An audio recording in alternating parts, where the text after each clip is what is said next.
Driven by an obsessive desire to become the strongest in the world, the man even subjected himself to training with 5 different venomous insects to refine his kung fu.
By sheer fortune, they survived. They were rescued by a mysterious female healer who lived deep within the mountains.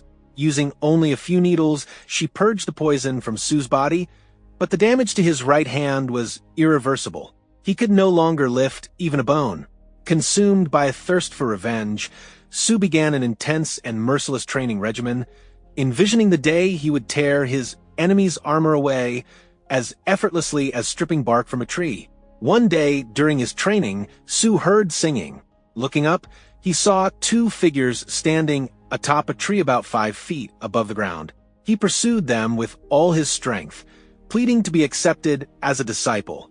Although he was defeated, Su was exhilarated by the opportunity to spar with a true martial arts master. From that day on, he returned daily to challenge the master.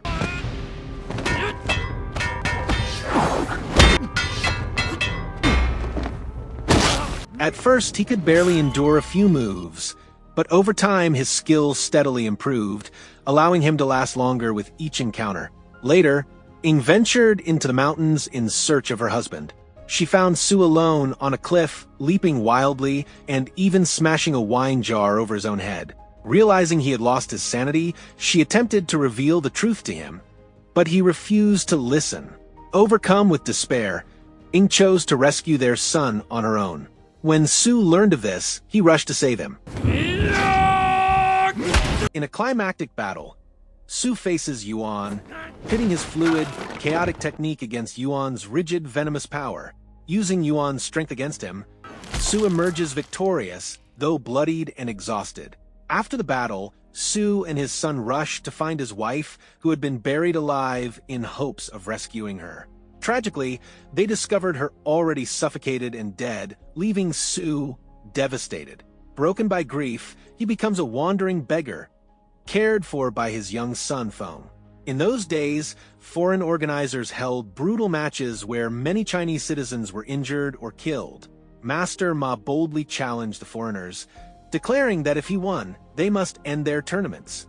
He also offered financial help to Su's son.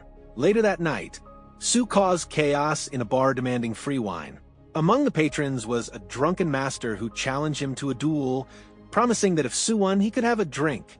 Though the drunken style proved formidable, Su adapted to it and eventually made it his own. When Master Ma entered the bar, he was stunned to see his best friend, General Su, reduced to a beggar's stirring trouble over wine. Ma urged him to regain his honor and fight for his country, but Su refused and walked away. On the day of the match, Ma's opponent proved too powerful, leaving Ma brutally beaten. Su's young son rushed onto the stage, pleading with the fighter to spare his Uncle Ma. Instead, the opponent seized the child.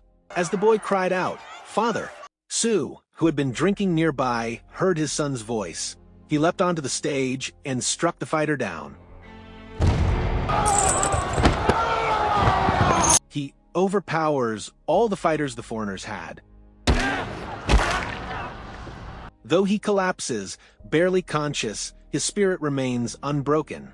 Su Kin's journey transforms him into a legend, not merely a warrior, but a figure defined by resilience and sacrifice. Thanks for watching. If you are new, don't forget to like and subscribe to our channel.